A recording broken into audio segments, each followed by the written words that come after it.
The South China Sea is all set to welcome a new visitor, a key NATO ally and the most powerful European country, Germany. Later this year, Berlin will dispatch a warship to Asia. On its return journey, it will sail through the South China Sea. The last time a German warship sailed through these parts was in 2002.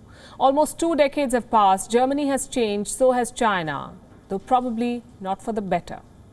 The voyage is scheduled for sometime in August, so the finer details of the plan are yet to be announced. From what we've gathered, the German frigate will not enter the 12 nautical mile zone.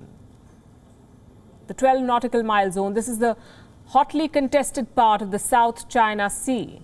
Beijing claims almost all of it, but international courts have already busted its claims. The German mission sends a clear strategic message: Europe is entering the fray. Last month, France sent a nuclear attack submarine to the South China Sea. It also had a message for China. International law is the only rule that is valid. Now, Germany is sending a warship. Germany and France are the big two in Europe. Thanks to their fat checkbooks, they pull the strings at the European Union. Until now, the EU has been more than happy to just observe the Indo-Pacific. They've ceded space to China, negotiated lopsided trade deals, and largely ignored the human rights abuses. But things may change now. In fact, they're already changing. For starters, the NATO is more engaged now. Its obsession with Russia enabled China to expand. But the new administration in America is steering NATO towards China. Joe Biden has redeployed aircraft carriers to the Indo-Pacific.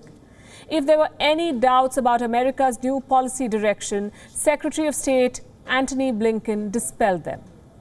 We will manage the biggest geopolitical test of the 21st century, our relationship with China. China is the only country with the economic, diplomatic, military, and technological power to seriously challenge the stable and open international system. All the rules, values, and relationships that make the world work the way we want it to, because it ultimately serves the interests and reflects the values of the American people. The Trump White House also had a hawkish China policy, but the coalition was not broad enough. European nations were largely missing.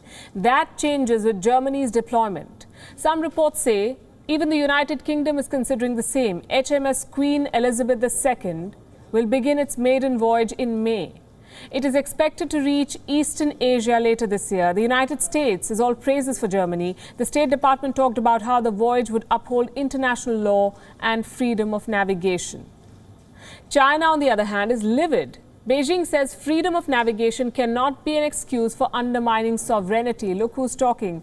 It's ironic considering that China has unilaterally claimed sovereignty over 90% of the South China Sea. But anti-China deterrence is not going to be cheap. The U.S. Indo-Pacific Command wants $4.68 billion in the upcoming fiscal year. For the period between 2023 and 2027, it is asking for $22.7 billion. That's a lot of money. America's new Indo-Pacific approach has 5 objectives. 1 is building lethal attack skills. 2, force, design, and posture. 3, strengthening allies, innovation, and logistics. Now, a key part of this plan will be Europe. China and America are waging a war of influence in the continent in Europe. Western Europe is a non-starter for China, but in Eastern Europe, Beijing feels it has a chance, which explains the mass export of vaccines and the seemingly endless line of credit. So will Europe once again be divided into 2 camps? It depends on what Germany and France do. They have the power and the money to influence Europe. Indications are they will stand up to China, and this could mean checkmate Beijing. As always, geopolitics brings a surprise. The key to a maritime conflict in Eastern Asia could very well depend on alliances forged thousands of miles away in a different continent. WION is now available in your country. Download the app now and get all the news on the move.